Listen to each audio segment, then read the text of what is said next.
పార్వతీపురం మన్యం జిల్లా మక్కో మండలంలోకి ఏనుగుల గుంపు ప్రవేశించింది. ప్రస్తుతం మార్కులకుంట ప్రాంతాల్లో సంచరిస్తున్నట్లుగా ఫారెస్ట్ అధికారులు వాటిని గుర్తించారు. ప్రస్తుతం అటవీ శాఖ అధికారులు స్థానిక గ్రామస్తులందరినీ అయితే అప్రమత్తం చేశారు. అటవీ శాఖ అధికారులు ఏనుగుల కదలికలపై నిరంతరం నిఘా కూడా పెడుతున్నారు. వీటిని అడవిలోకి పంపేందుకు గ్రామస్తులందరూ కూడా సహకరించాలని కోరుతున్నారు. ఒకవేళ ఏనుగుల వల్ల అటు పంట కానీ ఆస్తి నష్టం కానీ జరిగితే సంబంధిత అటవీ శాఖ అధికారుల వద్ద దరఖాస్తు కూడా చేసుకోవాలని గ్రామస్తులకు సూచిస్తూ ఉన్నారు. ప్రభుత్వ నిబంధనల ప్రకారం నష్టపరిహారాన్ని అందజేస్తామంటున్నారు. నిరంతరం గ్రామస్తులకు ఏనుగుల కదలికలపై అప్డేట్స్ అందిస్తున్నామని తెలిపారు.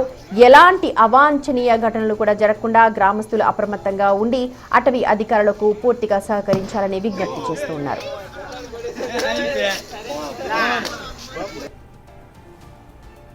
ఏనుగుల గుంపుకు దగ్గరగా వెళ్లడం కానీ వాటిని రెచ్చగొట్టడం, ఇబ్బంది పెట్టడం లాంటి పనులు చేయకూడదని చెప్పి గ్రామస్తులకు సూచిస్తున్నారు అధికారులు.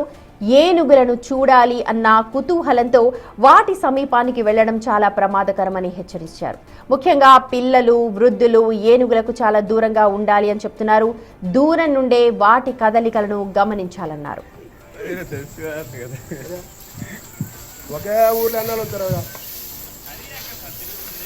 నిన్న వచ్చి బొబ్బులు అంతే ఒకే ఊర్లో తీసుకొస్తుంది.